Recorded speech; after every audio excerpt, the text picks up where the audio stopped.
I'm Dr. Nathalie Dalton-King. I currently work in Careers and Skills as the coordinator of the Undergraduate Research Support Scheme, URSS. The URSS is a two-part programme really. It provides bursaries for undergraduate students to provide their living costs to undertake a research project during the summer holidays. As well as that, it also provides a wraparound skills support scheme, so the students do their research and they're learning on the job, as it were, but we also ask them to reflect on their learning, because more often than not they develop things like confidence and presentation skills and just general communication skills that they hadn't really thought about before they started. The URSS is open to any undergraduate student at Warwick, part-time, full-time, any department, virtually on the verge of failure through to high flyers. We really don't mind, and actually it can be good for them in any shape or form to do a project, because it just gives them another option and opens their eyes to things that are available. We have students wanting to go abroad, for example, and they can want to go anywhere: Jordan, Israel, Palestine, Afghanistan, Burma. We've had projects in the past looking at mason's marks on a Pontigny Abbey in France. We have projects from classics and ancient history looking at Roman coins. We have emergency medicine up in the medical school, and they go into the local hospitals, and over the past few years they've been looking at the advice hospitals give after head trauma victims come in. We've had student looking at the language used. A few years ago the government ran adverts telling immigrants to go home, and there was a student who went and looked at young people and how young people reacted to that and how it made them feel in their communities.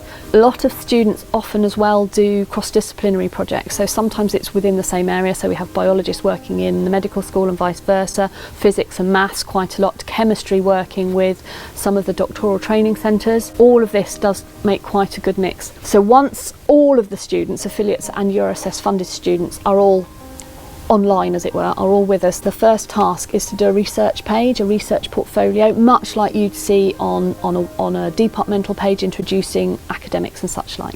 Really useful for taking the information and introducing themselves to a future employer, to a future higher education institution, that kind of thing. We also, as part of the URSS experience, this skills development programme, we also have some postgraduate students who we employ as mentors. Mentors is quite a loose word in many ways, but we employ them to be that alternative support voice, so they're not to do with the project directly, they're not to do with the URSS directly. They are students themselves, they're going through a project, they understand things that happen whilst you're doing a project. They will help the student, they will comment on the posts they make in their reflective portfolio. They will encourage them to be more reflective, encourage them to develop their reflection skills, because that's part of the portfolio. A lot of people don't know how to reflect on a situation, and that's a valuable thing to take with you into employment and further study, for that matter. They have to submit the task to the URSS in September-ish, September-October. Then they learn also to present a poster, to talk to other people who are interested, and it has to be cross-disciplinary. If a student is full-on physics, that can get a bit tricky to talk to somebody from history, for example, but that is a skill they need to learn, and it's really difficult to be able to translate your own specialist jargon into something that anybody can understand. A further benefit is that also that we encourage students to think about publishing. We work closely with IATL and the British Conference of Undergraduate Research, so that we say to the students, the abstract that we asked you to write about your research project, that's all we ask them to write except for the poster.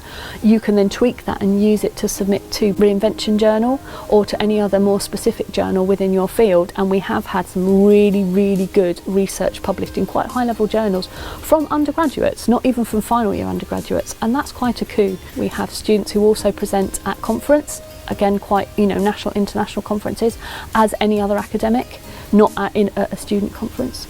We are a significant contributor to the British Conference of Undergraduate Research, and also ICA, the International Conference of Undergraduate Research, that IATL runs. So we get the students doing things with their research and not just doing a project and forgetting about it. And the real biggest challenge for me, in a way, is to say that if the project doesn't work, it's not a failure. You can still learn from it. You can still learn from something not working, and actually that often gives you the best form of learning.